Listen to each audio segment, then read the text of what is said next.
that date to the 7th century BC, the same period as the Hallstatt Celts. So, John, what have we got here? What is this stone? Is it a gravestone? Well, this was found in the far southwest of the peninsula, a place called Fontevecchia, which was a necropolis, a burial ground of the early Iron Age. And can you read it, John?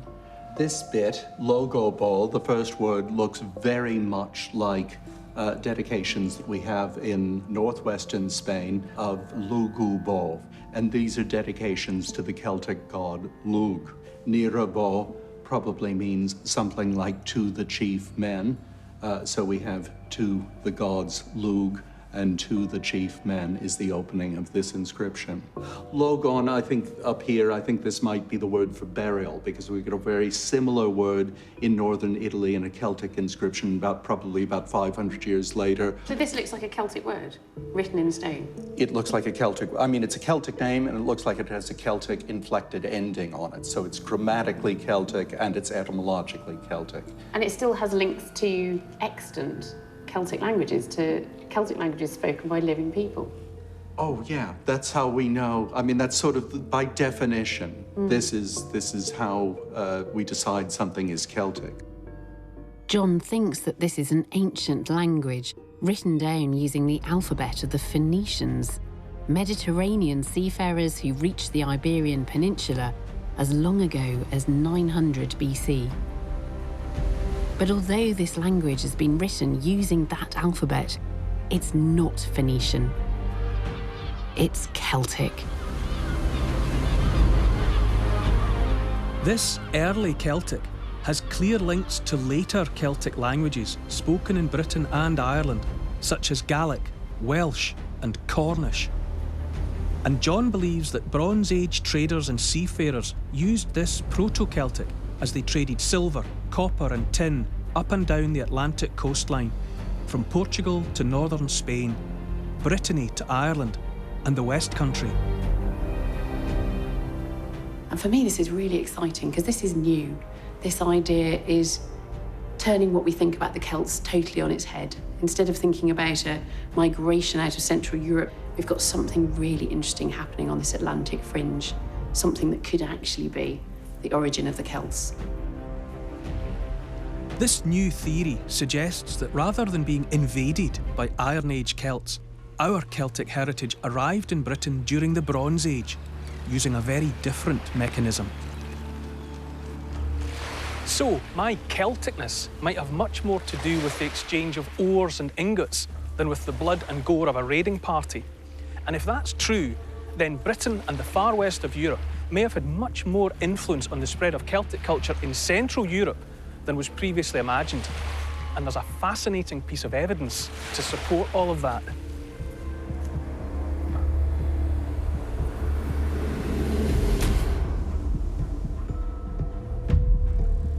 This is a Gundlingen sword, an early Celtic sword.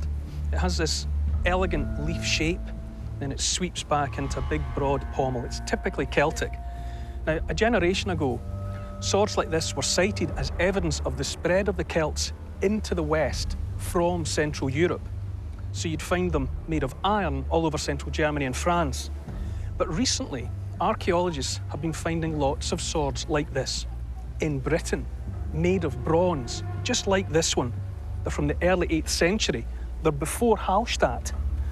It suggests that it may have been swords made in Britain from bronze that influenced the weapons technology of the early Iron Age, spreading from west to east, from Britain to Central Europe, and not the other way around. So when it comes to the case of a Celtic warlord like Brennus and his men, they may have been carrying weapons that were shaped by a technology that had its foundations in Britain.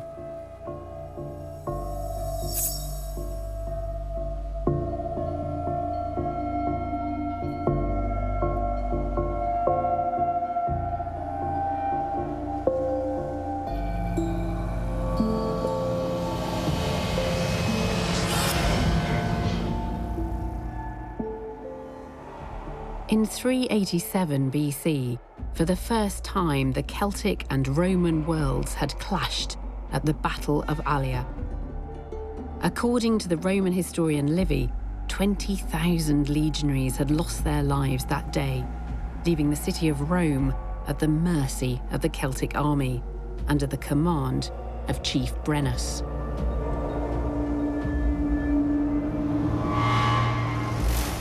Livy wrote the following: "As there was no hope of defending the city, the decision was taken to withdraw all men capable of bearing arms, together with the women and children and able-bodied senators, into the fortress on the capital. From that stronghold, properly armed and provisioned, it was their intention to make a last stand for themselves, for their gods, and for the Roman name. The fortress was on the Capitoline Hill, one of the 7 hills on which Rome was built. The city, which had never been defeated, was about to face the fury of its greatest foe."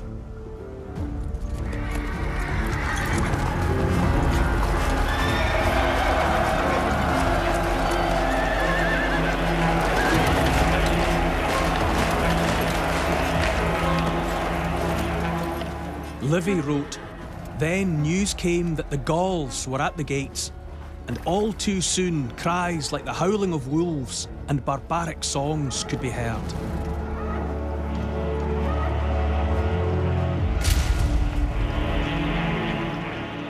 That howling of wolves and barbaric din might have come from a carnix, a Celtic war trumpet. The Celts carried hundreds of them into battle. Today, however, there is only one carnix player in the world: musician John Kenny.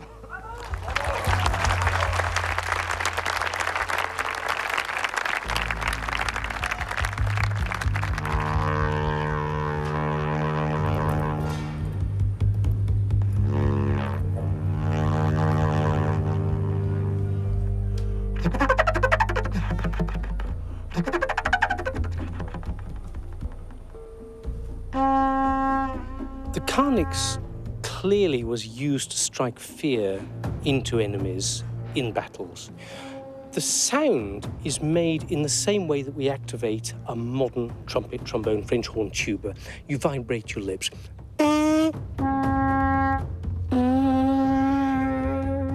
But with this instrument, the sound is entrapped in a bronze skull, and the skull works exactly like our skull, because our vocal cords are amplified by all of the nasal passages and the shape, form of our skull. That's why we can make a sound without opening our mouths. It's exactly the same with this instrument. So the sound isn't projected forward, it's radial, and that's extremely unusual in the world of musical instruments. The sound of these trumpets, accompanied by howls and shouts, is thought to have been a deliberate part of the Celtic battle plan, designed to terrify the enemy. The world at that time was a much quieter place. These instruments can outshout human beings and play as loud as thunder and loud as the sea. Furthermore, when they're played upright, they're 12 feet high and they have a head.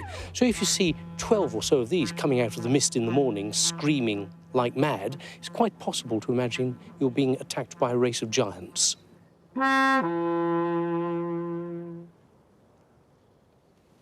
So there we are.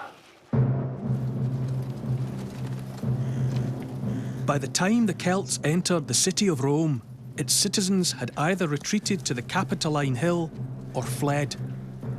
The streets were empty.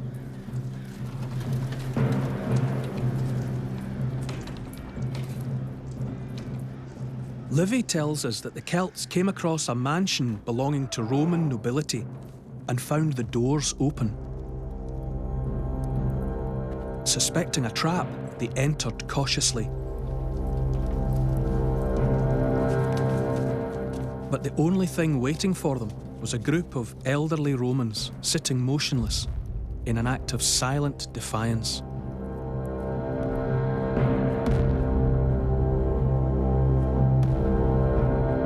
The Celtic warriors stood entranced by the spectacle. On an impulse, one Celtic warrior touched the beard of one of the statuesque figures. Immediately, the Roman struck him on the head with his ivory staff. It was the moment that sealed the city's fate. Consumed with anger, the Celts butchered the elders where they sat, and then looted and burned the imperial city to the ground.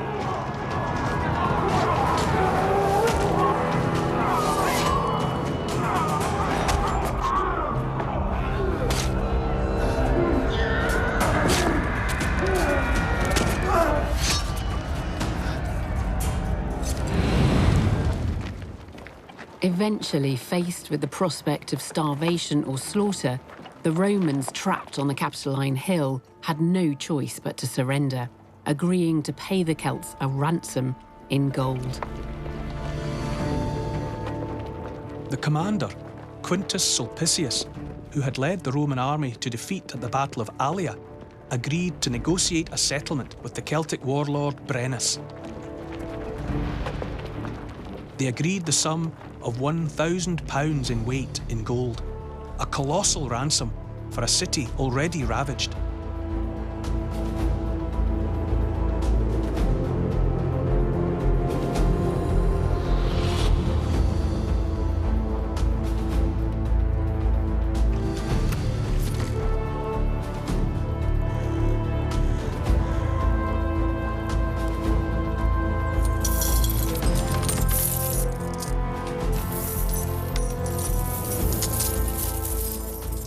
Just to add insult to injury, Brennus used weights that were heavier than normal to weigh the gold.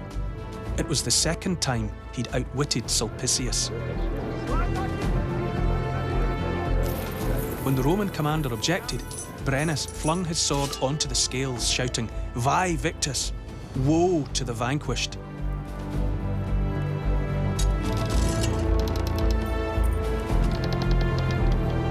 Vae victis! It was a dramatic reminder that the Romans were totally at the mercy of the Celts.